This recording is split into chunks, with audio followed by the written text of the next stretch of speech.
అదేవప్ప ఇవాళ తెల్లవారుజామునే ఆత్మహత్య చేసుకునే వార్త విన్న తర్వాత ఇక్కడ నేను రావడం జరిగింది. పొద్దున చాలామంది స్థానికులతో నేను మాట్లాడాను, కార్యకర్తలతో మాట్లాడాను. వాడు కుటుంబ సభ్యుల దగ్గర పోయి అసలు ఏమైంది కనుక్కోమని కూడా చెప్పడం జరిగింది. ఇక్కడ స్థానిక నాయకులు నాకు వారి వీడియో కూడా పంపించారు. వారి చనిపోయినటువంటి ఒక భార్య ఆమె స్పష్టంగా చెప్పింది, ఎలక్షన్స్ ఉండగా నేను ధీమాతో గెలుస్తున్నాను, ఆ గెలుపు తప్పకుండా నేను గెలిచి ఈ యొక్క వార్డుకు పనిచేస్తాను, సేవ చేస్తానని చెప్పి నాకు వేధింపులు జరుగుతున్నాయి, భయపెట్టిస్తున్నారు, బెదిరిస్తున్నారు. కాబట్టే నేను గెలుస్తాను కాబట్టి నన్ను బెదిరిస్తున్నారు కాబట్టి ఆ భయంతో స్థానిక రాజకీయ నాయకులు కానీ, మినిస్టర్ కానీ, ఎమ్మెల్యే కానీ వీళ్ళ ఒక ఒత్తిడి వలన అతను ఆత్మహత్య చేసుకున్నట్టు భార్య పొద్దున చెప్పింది. మరి భార్య పొద్దున చెప్పినటువంటి ఒక వార్త ఈరోజు అన్ని టీవీ ఛానళ్ళు కూడా వచ్చినాయి. మరి ఈరోజు ఇప్పుడు నీకు రాగానే ఇక్కడ స్థానికంగా పోలీసులు ఎఫ్ఐఆర్ని కూడా మార్చడం జరిగింది. ఏంటంటే ఆమె సంతకం తీసుకున్న, చదువు రాదు ఆమెకు, దాంట్లో రాసి కింద సంతకం తీసుకున్నారు. దాంట్లో ఓడిపోతానన్న భయంతో నేను ఆత్మహత్య చేసుకున్నాడు మా ఆయన చెప్పి చెప్పడం జరిగింది. ఇది ఎంత అబద్ధము!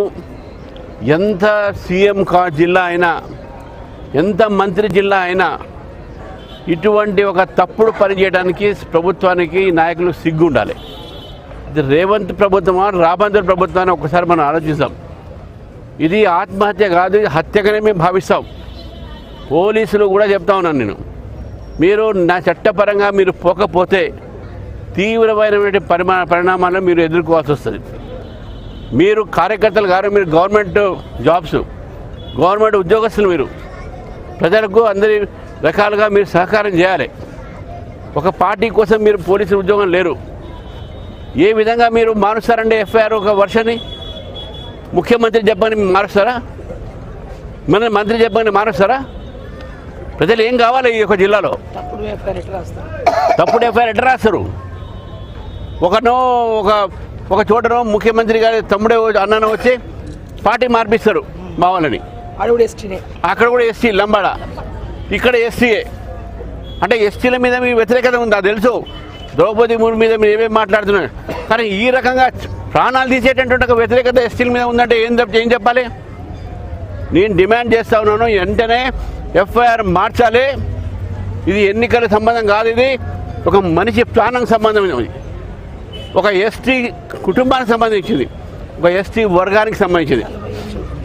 45 సంవత్సరాలు మంచి భవిష్యత్తున ఓడిపోతే మళ్ళీ సార్ చేస్తాడు. అందుకైతే ఏముందని వయసు ఉంది కదా, ఎందుకు చేశాడు అట్లా? ఇన్ని అబద్ధాలు సృష్టించి ఈరోజు నమ్మరాని అబద్ధాలు, ఎవరు నమ్మరు. ఇది భార్య పొద్దునే చెప్పింది మాకు, ఈయన చనిపోయింది కేవలం మన బెదిరింపులకు అని చెప్పి. అంతకుముందు కూడా బెదిరించి తీసుకుపోయి కాంగ్రెస్ షాల్ కప్పాడు ఆయన మీద. పారిపోయి వచ్చి లేదే నేను బీజేపీ ఉండే నేను బీజేపీ చేస్తాను చేశాడు. కాబట్టి నేను డిమాండ్ చేస్తా ఉన్నాను పోలీసు వారిని, ఎస్పీ గారిని చెప్పేసి మీరు రావాలి, ఇక్కడ ఎఫ్ఐఆర్ మార్చాలి. అప్పుడే ఎలక్షన్ కమిషన్ గురించి మాట్లాడుతున్నాం. ఇప్పుడే రేఖా శర్మ గారు, మా ఎంపీ గారు వారు పోతున్నారు. పోస్ట్ మార్టం జరగాలి. హ్యూమన్ రైట్స్ కమిషన్ ఇప్పుడు వస్తుంది. ఎవరైతే బాధ్యత కలిగిన ఇన్స్పెక్టర్స్ ఉన్నారో ఇక్కడ, ఎస్ఐ కానీ సిఐ కానీ, ఎవరైతే దీన్ని ఎఫ్ఐఆర్ మార్చారో వారిని సస్పెండ్ చేయాల్సిన అవసరం ఉన్నది అని చెప్పి భారతీయ జనతా పార్టీ భావిస్తూ ఉంది. ఇది తప్పుడు సమాచారము, తప్పుడు ఎఫ్ఐఆర్. వాస్తవం ఆమె చెప్పిన మాట ఎఫ్ఐఆర్, ఆ మొదటి మాట ఎఫ్ఐఆర్ రికార్డెడ్, అది మీడియాలో రికార్డెడ్. కావాలని అందరికి మీరు చూపెడతాను మీడియాకు. ఈ రకంగా చేస్తున్నారు. అయితే మా కార్యకర్త, మా ఒక క్యాండిడేట్ వారి కుటుంబంలో పట్ల మాకు సంతాపం చెప్తున్నాను. భారతీయ జనతా పార్టీ నుంచి నేను ఆయనకు, వారి కుటుంబానికి 10 లక్షలు నేను వారికి సహకారంగా ముందు నేను అనౌన్స్ చేస్తూ ఉన్నాను. అయితే సహకారాన్ని, ఎందుకంటే బీద కుటుంబము పార్టీ నుంచి ఇస్తున్న మా పార్టీ కార్యకర్త కాబట్టి పార్టీకు, కార్యకర్తలకు, నేతలకు భారతీయ జనతా పార్టీ అండగా ఉంటుంది. ఎవ్వరు కూడా ఆత్మవిశ్వాసం కోల్పోయేది లేదు. ఎలక్షన్స్ అనేది ప్రజల ఒక ఆశీర్వాదం మీద ఉంటుంది.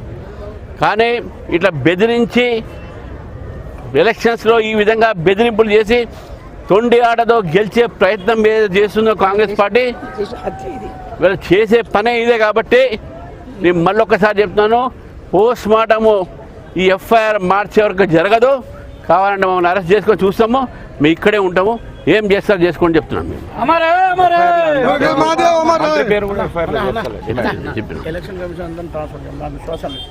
అదే మాకు ఇక్కడ కాదు కదా.